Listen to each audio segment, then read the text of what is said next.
है, और दिया है तो देखिए क्या भव्य दिया है। राम मंदिर का उत्सव भी इस तरह से मनाने की तैयारी है कि इससे देश का घर घर जुड़ जाए। ऐसा ना लगे कि कार्यक्रम सिर्फ अयोध्या में हो रहा है। अब हर कोई तो 22 जनवरी को अयोध्या पहुंच नहीं पाएगा, इसलिए कैसे सबको जोड़ा जा रहा है उसे भी आपको बताता हूं।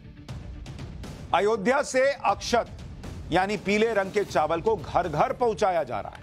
मतलब आप घर पर भी हैं तो आपको यह फील आना चाहिए कि आप इस कार्यक्रम से कनेक्टेड। अक्षत घर घर भेजने का मतलब है शुभ कार्य की सूचना देना और निमंत्रण देना। अयोध्या से अक्षत पहुंचाने का मतलब है कि सभी को प्रतीकात्मक निमंत्रण देना। नवंबर में राम मंदिर ट्रस्ट ने 100 क्विंटल चावल मंगवाए थे, जिन्हें 1 क्विंटल हल्दी और देसी घी के साथ रंगा गया, और फिर इन पीले चावलों को राम दरबार में पूजा के दौरान रखा गया और फिर इन्हें देश भर में बांटने के लिए भेजा गया। पीले चावल को बांटने के लिए हर राज्य से संघ और विश्व हिंदू परिषद के लोगों को अयोध्या बुलाया गया था। हर प्रतिनिधि को 5 किलो पीले चावल दिए गए। इन पीले चावल को अपने अपने इलाके के मंदिर में पूजा के लिए भी भेजा गया।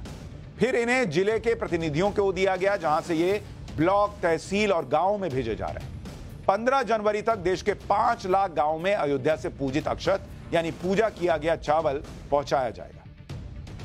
22 जनवरी को पूरा देश राममय करने के लिए 5 लाख गांवों और बस्तियों से एक एक मंदिर को भी शामिल किया गया है। 5 लाख मंदिरों में आरती की तैयारी, अपने अपने गांव में भजन कीर्तन की व्यवस्था की जा रही है।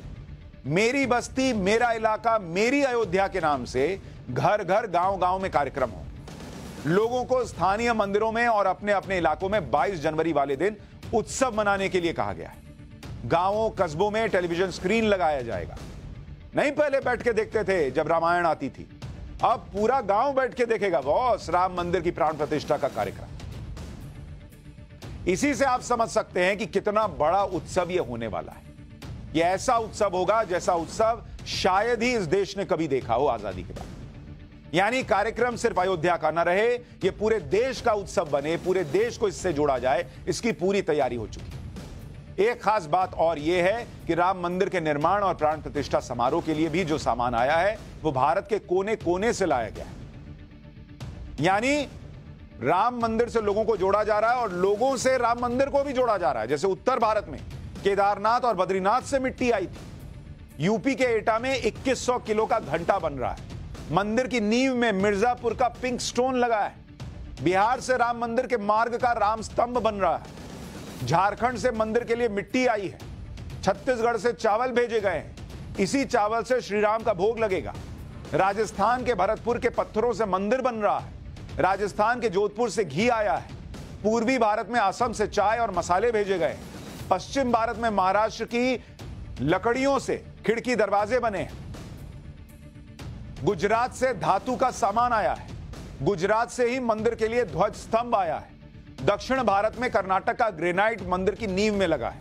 केरल के कारीगर स्तंभों की नक्काशी कर रहे हैं। मंदिर के दरवाजे हैदराबाद में बन रहे हैं।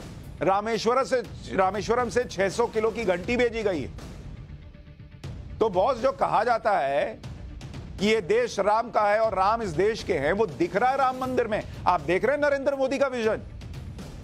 लोग कोसने को कोस सकते हैं, जिनको सिर्फ आलोचना करनी है कर सकते हैं कि ये बीजेपी का कार्यक्रम है, नरेंद्र मोदी का। अरे भाई, बीजेपी ने इसके लिए लड़ाई लड़ी है, वो छोड़ थोड़ी देंगे।